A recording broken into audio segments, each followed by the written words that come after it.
Olá, capitães, sejam muito bem-vindos ao canal. E se você ainda não é inscrito, já se inscreva, ative as notificações para que todas as vezes que eu trouxer um vídeo novo, você seja o primeiro a ser notificado. Meu nome é Grace Capelli e a palavra que eu venho trazer hoje se encontra em 1 Crônicas, capítulo 13. Essa palavra ela vai nos alertar acerca da responsabilidade individual que cada cristão tem de conhecer a palavra de Deus e a sua aplicabilidade em nossas vidas. Vamos ler juntos 1 Crônicas, capítulo 13. Então Davi tomou conselho com os capitães dos milhares e das centenas e todos os seus chefes. E Davi disse a toda a congregação de Israel: se vos parecer bem, e se isto vem do Senhor nosso Deus, enviaremos a todas as partes mensageiros para chamar os nossos irmãos que ficaram em todas as terras de Israel, e os seus sacerdotes e os levitas que estão com eles, em suas cidades e arrabaldes, para que se juntem conosco, e tragamos a arca do nosso Deus a nós, porque no tempo de Saul não a buscamos. E disse toda a congregação que se fizesse assim, porque o negócio pareceu bem a todo o povo. Então ajuntou Davi todo Israel, desde Sior do Egito até a entrada de Ramate, para que trouxessem a arca de Deus de Kiriate Jearim. E subiu Davi com todo o povo de Israel a Baalá de Kiriate Jearim, que está em Judá, para passar dali a arca do Senhor Deus, que habita entre os querubins, sobre a qual seu nome é invocado. E a arca de Deus era levada da casa de Abinadab em uma carreta nova, e Uzá o seu irmão Aió guiavam a carreta. E Davi e todo o Israel exultavam de alegria diante de Deus e todas as suas forças, com cânticos, harpas, saltérios, tamborins, com símbolos e trombetas. E quando chegaram à eira de Quidom, Uzá estendeu a sua mão para sustentar a arca, porque os bois tropeçavam. E o furor do Senhor se acendeu contra Uzá e o feriu, porque tinha este estendido a mão à arca e morreu ali mesmo diante de Deus. E Davi ficou triste porque o Senhor tinha irrompido contra Uzá. Por isso chamou aquele lugar de Pérez Uzá até o dia de hoje. Davi temeu a Deus naquele dia e disse: como terei que trazer para minha casa a arca de Deus? E não trouxe Davi a arca para sua casa, na cidade de Davi. Ele a levou para a casa de Obed-edom, o geteu. E a arca de Deus esteve na casa de Obed-edom com a sua família 3 meses. E abençoou o Senhor a casa de Obed-edom e todas as coisas que ele possuía. Amém? Perceba, meus irmãos, que do versículo 1 ao 5 vai falar da iniciativa por parte de Davi para trasladar a arca até Jerusalém. E em um dado momento Davi fala: se isto vos parecer bem, ou seja, se aquela decisão era boa aos olhos humanos, eles iriam entrar naquela missão. Mas em outro momento Davi fala: se isto vem da parte do nosso Senhor Deus, reuniremos a todos para esta missão. Mas já no terceiro momento, no versículo 4, Davi já bate o martelo dizendo que assim fosse feito, porque o negócio parecia ser bom aos olhos de todos. Perceba que existiu sim uma intenção genuína da parte de Davi em querer trasladar a arca até Jerusalém, porque afinal de contas, a arca havia sido totalmente esquecida durante o reinado de Saul. Porém, embora tivesse havido uma boa intenção da parte de Davi e ele tivesse seguido todo um protocolo religioso de consultar o povo, de ver se aquilo era agradável aos olhos humanos, Davi se esqueceu do principal, que foi consultar a Deus a forma que esse translado deveria ser feito.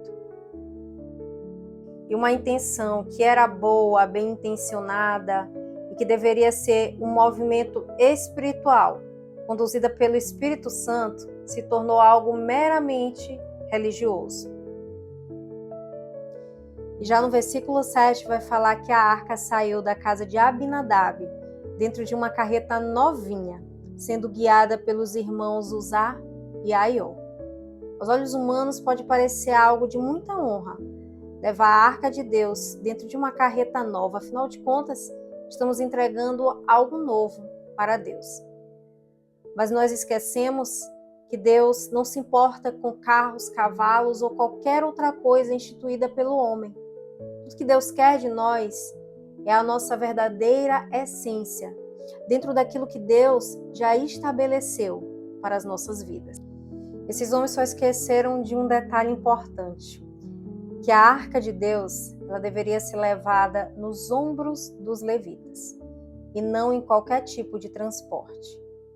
Porém, no versículo 8 vai falar que aqueles homens cantavam e pulavam de alegria, porque na cabeça deles, eles estavam fazendo a coisa certa.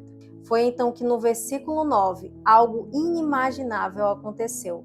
Os bois começam a tropeçar e numa tentativa de sustentar a arca, Uzá estendeu a sua mão e tocou na harpa. Foi nesse momento que a fúria de Deus veio sobre Uzá, o feriu e o matou, ali mesmo diante de Deus e de todos. No livro de Números existia toda uma ordenança de como aquela arca deveria ser transportada e que ela não poderia ser tocada, exceto pelas argolas, e que aquela arca deveria ser carregada sobre os ombros dos levitas.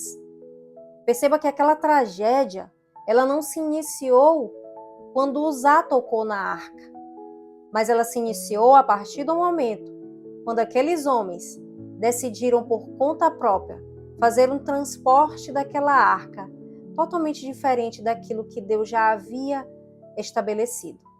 E é claro, né, gente, que seria muito mais rápido, muito mais prático levar a arca em carretas do que levá-la sobre os ombros, de forma muito mais demorada, muito mais cansativa. Mas todas as vezes que nós quisermos pegar atalhos para alcançar algo, frequentemente nós estaremos sendo conduzidos a tragédias espirituais, porque estaremos sendo conduzidos pelo nosso próprio entendimento.